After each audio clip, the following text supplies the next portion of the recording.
৩ রকম ডাল দিয়ে লাউয়ের এই তরকারিটা কিন্তু মুখে লেগে থাকার মতো একটা তরকারি। আসসালামু আলাইকুম। আপনারা সবাই কেমন আছেন? আলহামদুলিল্লাহ, আল্লাহর রহমতে আমরা ভালো আছি। আমার ভিডিও যারা নতুন দেখছেন, প্লিজ লাইক, কমেন্ট, শেয়ার এবং ফলো দিতে ভুলবেন না। এই রেসিপিটিতে আমার লাগছে লাউ। এখানে জালি লাউ হলে খুবই ভালো হয়। এখানে আমি উপরের অংশটুকু নিয়ে নিয়েছি এবং দেখতেই পাচ্ছেন কতটুকু পুরুত্ব রেখে কেটে নিয়েছি। এখানে হচ্ছে গোল গোল করে কেটে নিয়েছি। আপনারা চাইলে যে কোনো শেপে কেটে নিতে পারেন। গোল গোল করে কাটলে আসলে দেখতে অনেক সুন্দর লাগে। আর এখানে নিয়েছি ৩ রকম ডাল, ছোলার ডাল, মুগ ডাল, মসুর ডাল। মুগ ডালটা আমি ভেজে ধুয়ে নিয়েছি। আর এখানে আমার লাগছে শুকনা মরিচ, এলাচ, দারুচিনি, তেজপাতা আর কাঁচামরিচ।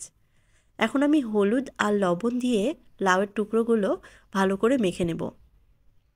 সবগুলো ভালো মতো মাখানো হয়ে গেলে এখন গরম তেলে আমি লাউগুলো ভেজে নেব। এপিঠ ওপিঠ ভালো করে লাউগুলো ভেজে নেব।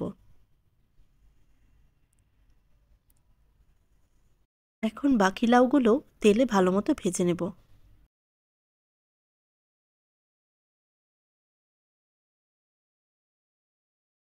এপিঠ ওপিঠ ভালো মতো ভাজা হয়ে গেলে এখন সবগুলো লাউ একটা পাত্রে তুলে রাখবো। এখন ওই তেলে দিয়ে দেবো শুকনা মরিচ, তেজপাতা, এলাচ, দারুচিনি দিয়ে একটু ভেজে নেব।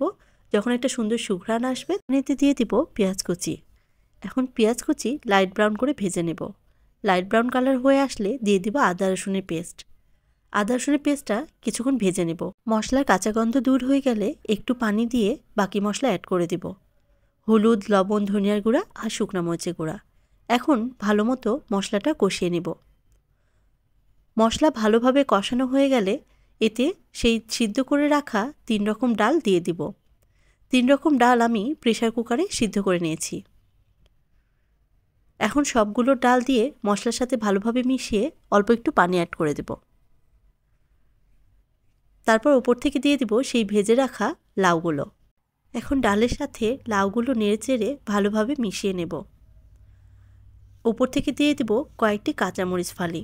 তারপর ঢাকনা দিয়ে ঢেকে আরও ৫ মিনিট রান্না করে নেব। ৫ মিনিট পরে উপর থেকে আমি ১ চা চামচ পরিমাণ চিনি অ্যাড করে দেব। এটা অপশনাল, তবে চিনি অ্যাড করলে কিন্তু টেস্টটা আরও ভালো আসে। এখন ঢাকনা দিয়ে ঢেকে আরও আমি ৩-৪ মিনিট মতো রান্না করে নেব। এই অবস্থায় আমি চুলা থেকে নামিয়ে নেব।